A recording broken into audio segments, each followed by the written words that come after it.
জীবনটা যেন একটানা দৌড়। কখনো ঘড়ির কাঁটা দেখে, কখনো বা সন্তানের স্কুলের ব্যাগ দেখে।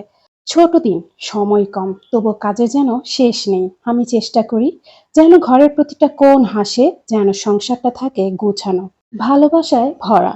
হয়তো এই ছোট ছোট যত্নগুলোর মধ্যেই লুকিয়ে আছে আমার নিজের শান্তি।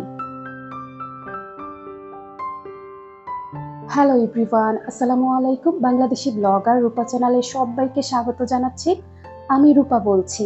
কি অবস্থা, কেমন আছেন আপনারা সবাই? আশা করছি আল্লাহর রহমতে সবাই ভালো আছেন, সুস্থ আছেন, নিরাপদে আছেন। কাছে ও দূরে, দেশ ও দেশের বাহিরে থেকে যে যেখান থেকে আজকের এই ভিডিও দেখছেন, আপনাদের সবাইকে জানাই আন্তরিকভাবে স্বাগত। নতুন আরো একটি ব্লগ নিয়ে হাজির হলাম। আশা করছি আজকের ব্লগটিও বরাবরের মতো ভালো লাগবে।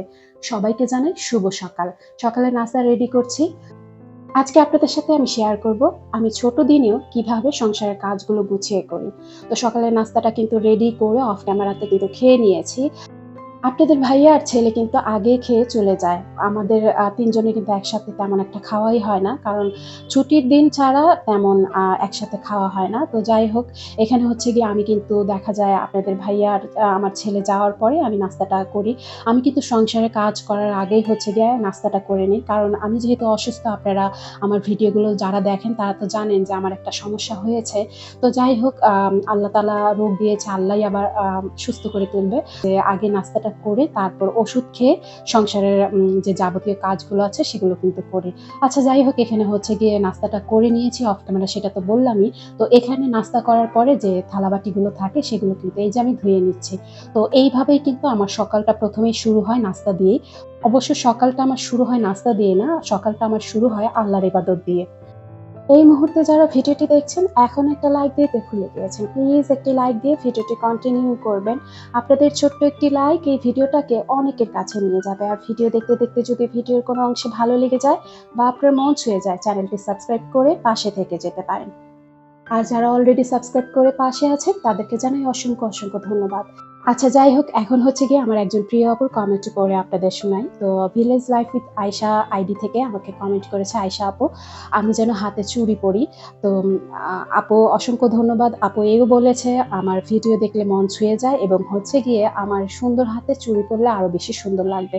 তো যাই হোক আপু, তোমার সুন্দর কমেন্টের জন্য অসংখ্য অসংখ্য ধন্যবাদ জানাচ্ছি। এত সুন্দর কমেন্ট করার জন্য আর খুব মন দিয়ে সবকিছু খেয়াল করার জন্য। আচ্ছা, যেটা হচ্ছে আমি হাতে চুড়ি পরি না এইজন্য আমার কিন্তু অ্যালার্জি প্রবলেম আছে। দেখা যায় কি আমি ইমিটেশনের কোনো কিছু পরলেই আমার হাতে কিন্তু বেশ চুলকায় আর লাল হয়ে যায়। আর সেজন্য কিন্তু আমার ইমিটেশনের কোনো কিছু পরা হয় না। সত্যি কথা বলতে আমার কিন্তু স্বর্ণের চুড়ি নাই। তো সেজন্য কিন্তু চুড়িটা পরা হয় না। আর রেগুলার চুড়ি পরতে গেলে দেখা যাবে যে আমার হাতের অবস্থা ১২টা বেজে যাবে। ইমিটেশনের জিনিস পরি কিছুক্ষণের জন্য। মানে দেখা গেল ১-২ ঘন্টা পরলাম, তো তেমন একটা সমস্যা হয় না। কিন্তু লং টাইম যদি পরে থাকি না, সেক্ষেত্রে সমস্যাটা দেখা যায়। তো যাই হোক, এখন হচ্ছে গিয়ে আপনাদের সাথে কথা বলতে বলতে কিন্তু আমি ওইখান দিয়ে থালাবাটি ধুয়ে দুপুরে কি রান্না করব সেটার কিন্তু ব্যবস্থা করে আসছি। ফ্রিজ থেকে কিন্তু মাছ বের করে আমি ভিজিয়ে আসছি। তো যাই হোক, এখন চলে আসছি বারান্দায়। তো বারান্দাটা আগে আমি পরিষ্কার করে নিই। আমি সংসারের কাজগুলো যেভাবে ধাপে ধাপে করি, আমি কিন্তু আপনাদের সাথে সেগুলো শেয়ার করছি। ছোট দিন, কাজ কিন্তু অনেক, কাজ তো আর কমে যায়নি। কিন্তু দিনটা কিন্তু অনেক ছোট হয়ে গিয়েছে। তো এই ছোট দিনে আমার কাজগুলো কিন্তু মানে প্রত্যেকটা কাজ শেষ করতে হবে এবং সুন্দর করে ঘরটাও গুছিয়ে রাখতে হবে। রান্না-বান্না করতে হবে, কাপড় ধুতে হবে, ছেলেকে স্কুল থেকে আনতে হবে। মানে কাজের কিন্তু শেষ নেই। কাজ আছেই। এই যে বারান্দাটা ঝাড়ু দিলাম, তো ঝাড়ু দিয়ে কিন্তু এখন হচ্ছে গিয়ে আমি কিন্তু কাপড়ও কিন্তু ধুয়ে নিয়েছি। কাপড়টা কিন্তু যখন আমি মাছটা ভিজিয়েছিলাম, তখনই কিন্তু এসে বিছানা থেকে চাদরটা তুলে আমি কিন্তু ভিজিয়ে দিয়েছিলাম চাদরটাও। তো এর মধ্যে আমি কিন্তু ধুয়ে নিয়েছি। ধুয়ে এখন হচ্ছে গিয়ে এই যে মেলে দিচ্ছি। এখন যেহেতু দিন ছোট, তাই সূর্যের আলোও কিন্তু কমে আসে তাড়াতাড়ি। তাই চেষ্টা করি সকাল সকালে যেন কাপড় মানে ধুয়ে বারান্দায় মেলে দিতে পারি। এই ফাঁকে কিন্তু ঘরের কাজগুলো একে একে গুছিয়ে ফেলি। আসলে কাপড়গুলো তাড়াতাড়ি মেলার একটাই কারণ, তাড়াতাড়ি শুকিয়ে যাবে এবং বিকেলের মধ্যে ভাঁজ করে তুলতে পারবো। আমি চলে আসছি বেডরুমে। এখন বিছানায় কিন্তু একটা ফ্রেশ চাদর বিছিয়ে নিব আর হচ্ছে গিয়ে সুন্দর করে কিন্তু বেডরুমটা গুছিয়ে নিব। আপনাদের সাথে শেয়ার করছি যে মানে কত দ্রুত কাজগুলো করছি। আসলে যখন কাজগুলো করছিলাম এত বেশি বিরক্ত লাগছিল। অক্টোবর মাসের মানে ওয়েদারটা এত বিরক্তকর। আসলে যে কাজ করে সেই বুঝে যে এত বেশি গরম মানে আ মনে হয় যে মার্চ মাসেও এত বেশি গরম লাগে না। যতটা গরম এখন এই অক্টোবর মাসে মানে লাগছে। আমার কাছে মনে হচ্ছে যে কাজ করতে গেলে একদম অবস্থা খারাপ হয়ে যায়। আর কাজ করতে গেলে তো বুঝেনি যে কাজ করে সে জানে যে কতটা মানে পরিশ্রম। তো যাই হোক এখন হচ্ছে গিয়ে এই যে সুন্দর করে কিন্তু একে এই যে বালিশের কভারগুলো কিন্তু লাগিয়ে নিলাম। গরম কিন্তু অনেক। তারপরে দেখা যায় কি যে গোসল করে আসলেই না বা মুখ হাত ধুয়ে আসলাম তখন দেখা যায় হাত পায়ের স্কিন কিন্তু অনেক টান করতে থাকে। তো মানে আমার স্কিন তো এমনিতেই ড্রাই তো সেজন্য কিন্তু আমার প্রবলেমটা আরেকটু বেশি। তো সেজন্য আপনাদের ভাইয়া কিন্তু শীত আসার আগেই কিন্তু এই যে পেট্রোলিয়াম জেলি আর হচ্ছে গিয়ে লোশন, এই যে মেরিল গ্লিসারিন এগুলো নিয়ে আসছে। তো আমার স্কিন যেহেতু ড্রাই সবসময় আমার লোশনটা ব্যবহার করতে হয়। তো যাই হোক এখন হচ্ছে গিয়ে সুন্দর করে কিন্তু আমার ড্রেসিং টেবিলের উপরটা একটু গুছিয়ে নিলাম। তো ফার্নিচারগুলো কিন্তু ক্লিন করে নিব। তো যেইভাবে সংসারে প্রতিদিন কাজ করি সেগুলো কিন্তু এই যে আপনাদের সাথে শেয়ার করছি। তো ছোট দিন হয়েছে তো কি হয়েছে দেখেন সংসারের কাজের কিন্তু অভাব নাই। সংসারের কাজগুলো কিন্তু আছেই। তো এটা হচ্ছে প্রতিটা সংসারের একই অবস্থা। এখন তেমন একটা কিন্তু বৃষ্টি হচ্ছে না। তো সেজন্য দেখা যায় কি যে প্রতিদিন কিন্তু প্রচুর ধুলা দেখা যাচ্ছে। ঘরে একবার ঝাড়ু দিলাম, ঝাড়ু দেওয়ার পরপরই আবার দেখা যায় যে মানে ২-৩ ঘন্টা পরে আবার ধুলা দিয়ে ভরে যায়। মানে এখন কিন্তু অবস্থা আরো বেশি খারাপ। ছোট দিনে আরো কাজ মনে হয় ডাবল থাকে। তো আমার কাছে মনে হয় তো এই যে এখন হচ্ছে গিয়ে আমি ফার্নিচার গুলো কিন্তু ক্লিন করে নিচ্ছি। ফার্নিচার তো প্রতিদিনই পরিষ্কার করতে হয়। এখন দেখা যাবে যে ২ বেলা করেই মানে মুছতে হবে। যেহেতু আমার বাসায় একদম মেইন রোডের সাথে।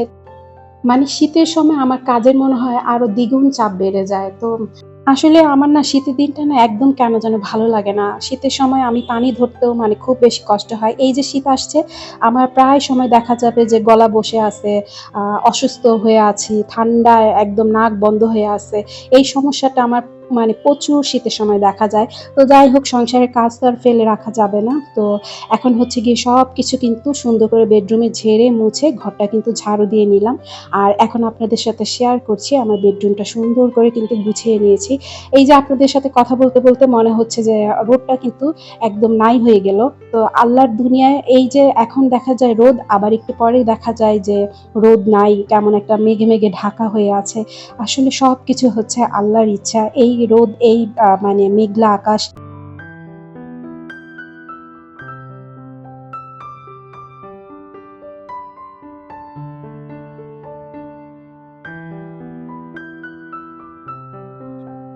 ঘর এবং বারান্দা আমি ২ টাই কিন্তু সুন্দর করে মুছে নিয়েছি নিজের হাতে। আর প্রতিদিন ঘর না মুছলে আমার মনে হয় যে কেমন যেন অস্বস্তি লাগে। কারণ আমি যেহেতু জুতা পায়ে দিয়ে হাঁটি না ঘরের মধ্যে, খালি পায়ে হাঁটি, তখন আমার মনে হয় কি ধুলোগুলো না আমার পায়ের মধ্যে মানে সেজন্য প্রতিদিনই আমার ঘর মুছতে হয়। তো যাই হোক এখন হচ্ছে গিয়ে আমি কিন্তু আপনাদের সাথে কথা বলতে কিচেনে চলে আসছি। আর অফ ক্যামেরাতেই কিন্তু আমি রান্নাটা বসিয়ে দিয়েছি। আমি রুই মাছটা সুন্দর করে কিন্তু ধুয়ে তারপর ভেজে নিয়েছি। আর এখানে কিন্তু মসলা কষিয়ে নিয়েছি। তো এখানে হচ্ছে গিয়ে আজকে কি রান্না করছি একটু বলে নিই। এখানে আমি ধুন্দুল দিয়ে কিন্তু রুই মাছ দিয়ে রান্না করছি। আর সাথে একটা আলু দিয়ে দিয়েছি। আপনাদের ভাইয়া কিন্তু মানে তরকারিতে একটু আলু হলে খেতে সে পছন্দ করে। তো তার জন্যই কিন্তু একটা আলু দিয়েছি। ধুন্দুলের তরকারিতে তেমন একটা আলু খাওয়া হয় না। কিন্তু শুধু আপনাদের ভাইয়ার জন্য একটা আলু দিতে হয়েছে। তো যাই হোক এখানে দিয়ে কিন্তু আমি সুন্দর করে তরকারিটা কষিয়ে এই যে এখন হচ্ছে গিয়ে মাছটা দিয়ে দিচ্ছি। আর ধুন্দুলের তরকারি খুব দ্রুত কিন্তু হয়ে যায়। খুব বেশি সময় কিন্তু লাগে না। মানে একটা সুন্দর ঝটপট একটা তরকারি। অল্প সময়ে দেখেন আমি কিন্তু অনেক কাজ কিন্তু করে থাকি। ছোট দিন হয়েছে তো কি হয়েছে সংসারের কাজ কি আর থেমে আছে বলেন? আপনারা তো জানেনই আমি অনেক অসুস্থ। তারপরেও দেখেন আমার সংসারের কোনো কাজ কিন্তু থেমে নাই। সংসারের প্রতিটা কাজ কিন্তু করে থাকি প্রত্যেকদিন। প্রতিটা সময় সুন্দর করে গুছিয়ে কিন্তু কাজ করি। আসলে অসুস্থতা থাকবেই তো অসুস্থতার দোহাই দিয়ে তো আর সংসারে থামিয়ে রাখা যাবে না। সংসারের কাজ তো রেখে দেওয়া যাবে না। সংসারের কাজগুলো করতেই হবে। তো এটা হচ্ছে আমাদের প্রত্যেকটা গৃহিণীর একই অবস্থা। অসুস্থ হও আর যাই হও না কেন সংসারের কাজ করতেই হবে। তো আপনারা কিন্তু আমার জন্য একটু দোয়া করবেন। আমার চেক আপের জন্য যেতে হবে, আল্ট্রাসাউন্ড করতে হবে। তো 3 মাসের জন্য আমাকে ওষুধ দিয়েছিল, তো আবার এখন যেতে হবে। তো 3 মাস পরে আল্ট্রাসাউন্ড আছে, তো আল্ট্রাসাউন্ড করে দেখতে হবে যে কি অবস্থা সিস্টের এখন। তো আপনারা সবাই দোয়া করবেন আমি যেন মানে তাড়াতাড়ি সুস্থ হয়ে উঠতে পারি। আসলে ভিডিও করছি, ভিডিও দিচ্ছি, যাই করি না কেন শরীরে কিন্তু একটা কত বড় অসুখ মানে বাসা বেঁধে আছে সেটা শুধু আমি জানি।